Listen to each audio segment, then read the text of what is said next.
Kamusta ang palabas? Okay ba? Okay, so maligayang pagbabalik sa ating palabas. Happy returns to our show. It's so lame in English, y'all. Thank you. Welcome back to our show. For the first act, sa unang yugto, we talked about, pinag-uusapan natin paano maging kapamilya, how to be a kapwa-milya, how to be a kapwa that's family, right? In our second act, sa ating ikalawang yugto, we will talk about how not to be a kapamilya. How to not get along. Yeah. Dahil I gave them an assignment, binigyan ko silang takdang aralin na sumulat ng diss track, to write a diss track. Alright? So, handa na ba? Handa na ba ang mga magtatanghal? Are our performers ready to perform? Who's the first? Arian and Kevin. Y'all ready? Okay, sige. So, ang kanilang kailangan gawin sa takdang aralin na ito, what they need to do in this homework was to describe people, ay maglarawan ng tao, but not in a less than positive way, hindi kagandahang paraan. So, ang ating first diss track, ano kung kumakain tayo? Ay, ramdam ko ang ritmo, I feel the rhythm.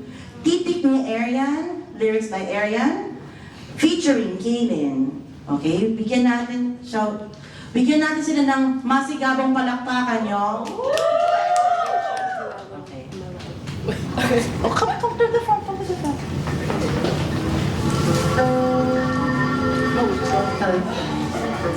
Hype them up, okay?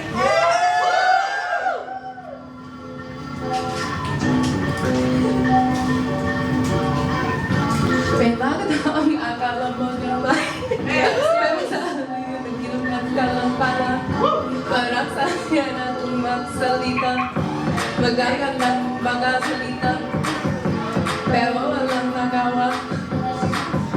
Una ng pagkaton at matinis na boses. Pero parang kalangin mo, wala mga sila. Kung may kalangin sila sa'yo, tsaka lang sila nandito. Pero kang naghaharap ng Chinese starter, habang ikaw kumengkemot para mapansin.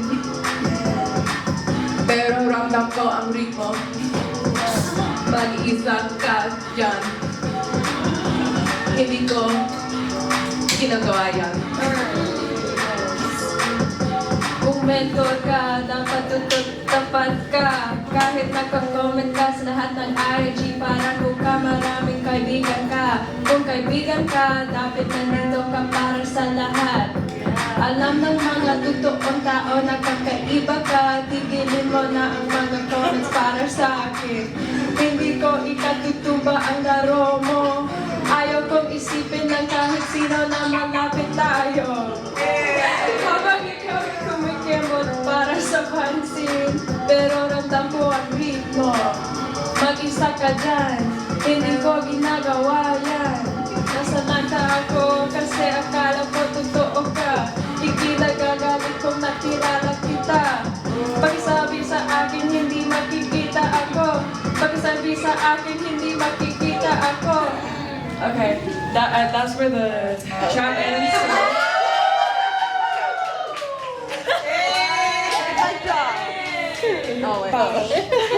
Alright.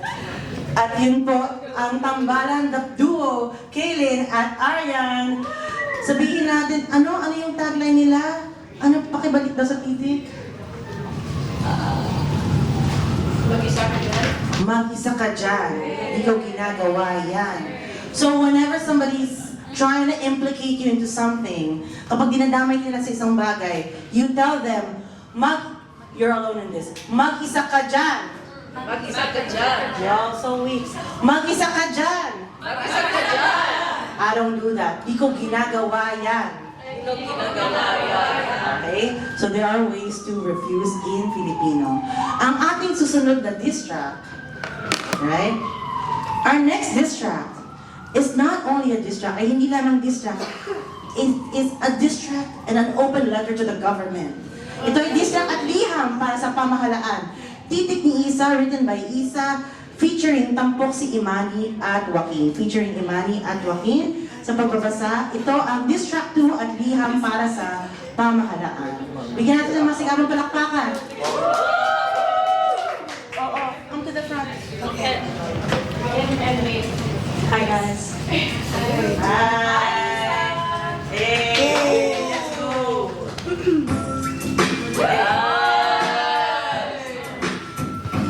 Ito ang diss track para sa buong government ng Pilipinas. Sinaktan ng gawang mga tao noong tagini. Maraming baha sa mga street. There was no house at all, the gov was the street.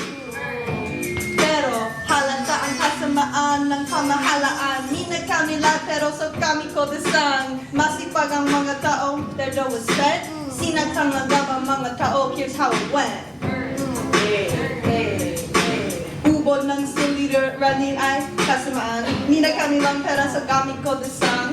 Kinailangan ng mga taon ang flood relief pero gusto ng gov ng kayamanan. Sinagtan ng gov ang mga tao noong tagingit. Hindi mga sira na ang mga tao ng Pinas. Kinailangan nila ang mga tao ng street. There was no help at all. The gov was the street. Maraming salamat, guys! Okay, susunod, meron kami ang sulat. Okay. So pagbabasa. Okay. Hi guys. Okay, so pagbabasa kami ang ano po ang letter sa Tagalog? Liham. Liham. So pagbabasa kami ang liham ni Isa. Muna, ito ang galit na sulat para sa pamamahala ng Pilipinas. Sinaktan ng pamalahan ang mga tao noong tag-init at taglagas. Noong Oktubre, maraming baha sa mga kalye, pero walang flood relief para sa mga tao sa Pilipinas. Halata ang kasamaan ng pamalahan, ninakaw nila pera at kaya sumulat si Isa nitong liham. Ang ubod ng suliranin ay kasamaan, kinailangan ng mga tao ang flood control relief pero gusto ng pamalahan ng kayamanan. Hindi mga serena ang mga tao ng Pinas. Hindi sila lumangay pupunta sa trabaho o eskwela. Kinailangan sila ang mga tuyong kalye.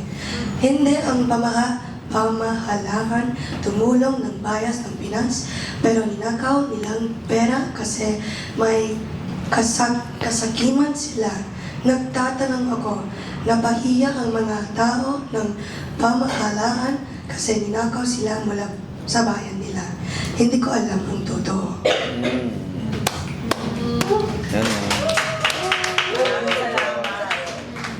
Sino po ang susunod?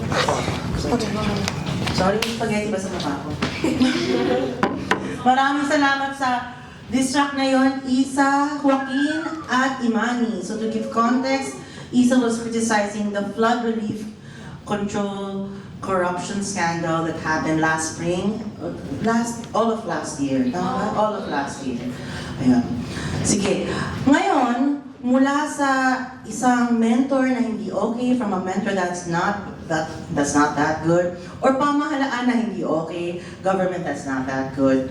We're gonna have our third diss track, ang ikatlo nating diss track, mula kay Sandra, from Sandra, pinamagatang entitled Latay, which are the scars from being whipped. Alright? Ito ang latay ni Sandra. Bigyan natin siya mas lagabang palakpakan.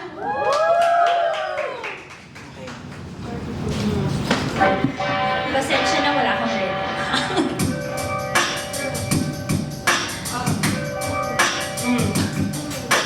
Dahil sa init ay di ka pumikit.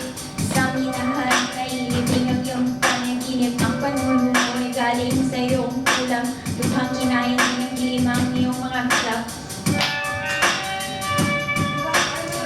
Eh, ang kaligaya mo. Ikinagagala ko na bumubuo ang iyong mundo. Hindi ako ang nalulugami sa tulog, nangangapa sa sarili niyang anyo. Sa bawat higpit na pilit mong tinatago, sasabayan ko ng pagsayaw sa cha-cha. Nasanay na ako sa mga paratang mo, mga basang nang galing sa'yo'y pande ng ipagmamalag ko.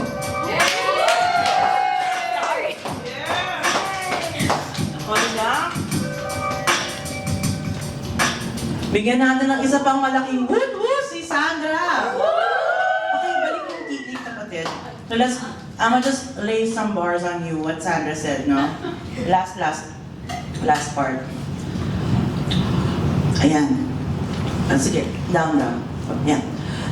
Bawat binapilit mo talaga, every whimper that you try to hide, I will follow up by dancing cha-cha. I'm so used to your accusations that the bruises that you give me are flags that I'll proudly wave. Deep. Alright, so whatever it is you're going through, Sandra, I hope you make it. Kaya mo yan. Okay, and last but not the least, huli pero hindi nahuhuli.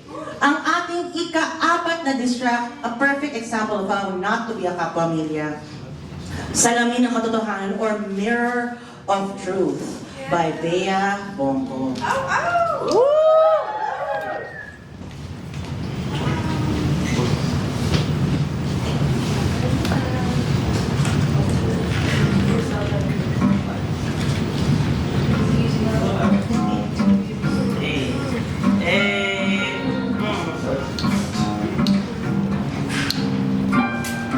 Yo, pakinggan mo to. Huwag ka nang mahiya.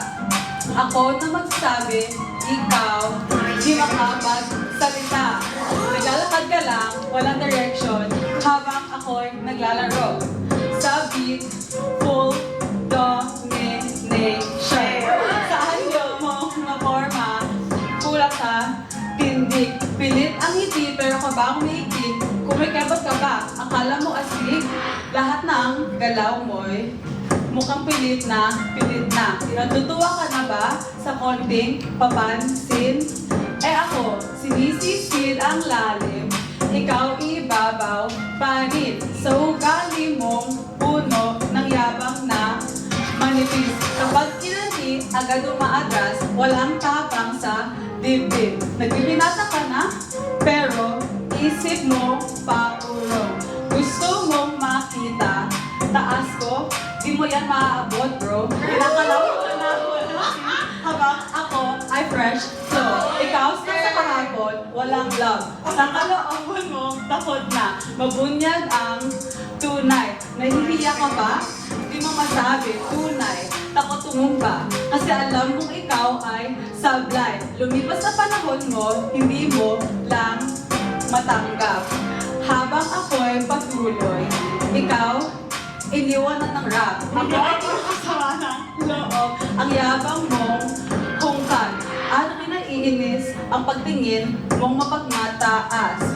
Ikaw na may naiinis, nanginginig, at natatakot. Sa bawat linya ko, ikaw mo ay unti-unting natuduro. Ako'y galit, pero ginamit sa tugma, ikaw ay nakahiya.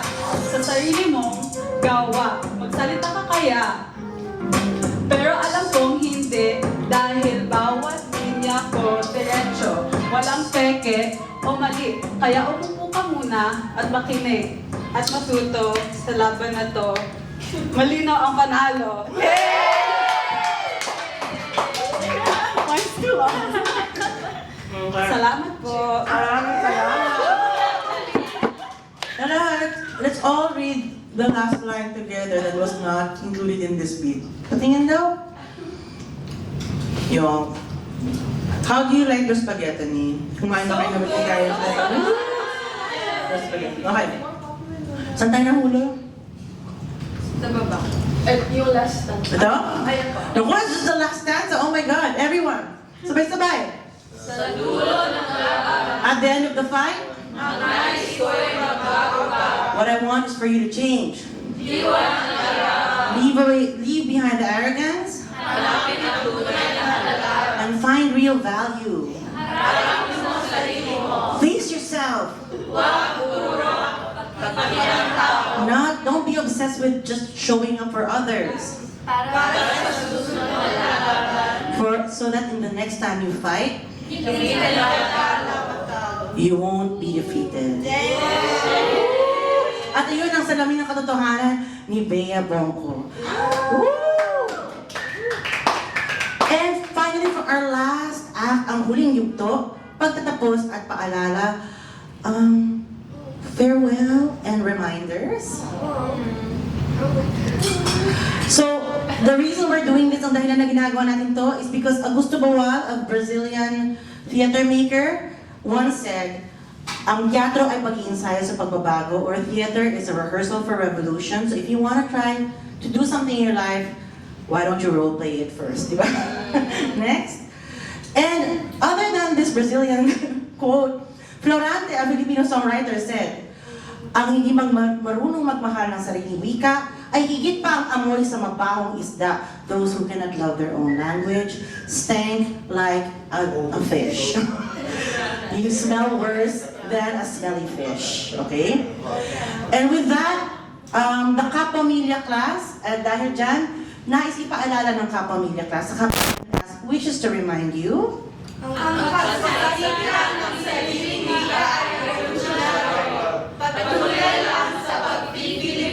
speaking your own language is revolutionary. Continue with Filipinoing. At dahil dyan, maraming salamat. Ito ang class ng Kapamilya 2026. Maraming salamat sa sarili, sa kapwa, at sa Manlilikha at Telon. Tapos na, hanggang sa picture! Class picture. Okay. Maraming salamat. Oh, let's have a class picture, y'all, with our spaghetti and everything. Tara. Ito. Yung. O, tara. Everyone. Here,